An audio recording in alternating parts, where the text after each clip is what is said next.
Hello, my name is Hope Jackson, and this is my discussion for this week's question, which is about dealing with agendas.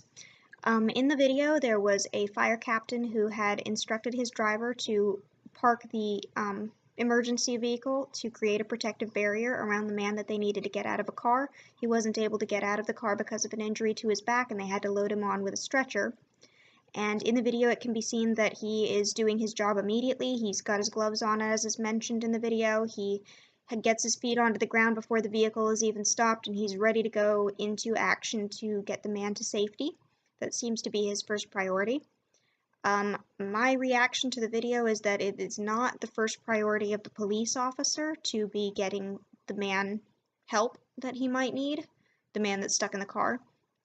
It's clear that he's trying to make a stand, or maybe is having problems with his own ego because he's being told not to interfere with the emergency work that they're doing, and that his order to move the emergency vehicle is being put down in favor of what this EMT is saying. And I think he's having a bit of an ego problem, and that's why he made a move to arrest that fire captain.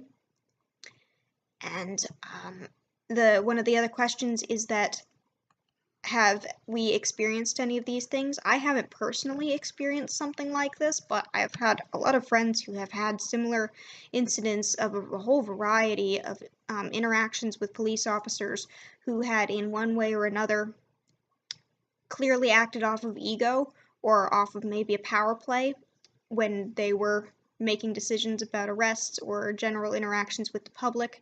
And I think it's overlooked a lot because that kind of thing is just like, it's more trouble than it's worth to go reporting unless you get actually arrested and sent to jail, in which case you go through a whole other series of nonsense. And sometimes this leads to people dying because of a whole lot of that's a can of worms to get into, actually, because they can be killed by police brutality, and that's a touchy subject, or they can die in their cells because they don't have adequate medical treatment in a lot of cases if the arrest has been made to somebody who needs a certain medication or needs medical treatment because of whatever was going on at the time of their arrest.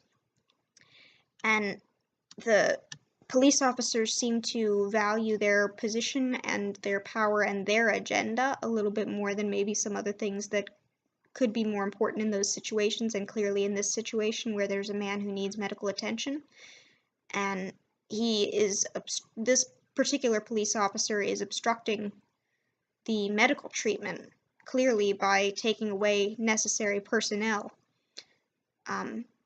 Though I haven't experienced this personally, a lot of people do, and I think it gets overlooked. And this one's being looked at because it's somebody who had a little bit more of a say and was there to do a job and was of an agency that does often interact with the police in the first place, so he might have been paid attention to a little bit more than maybe somebody of the general public would when dealing with a police officer who's not acting in the best interests of the other people around him.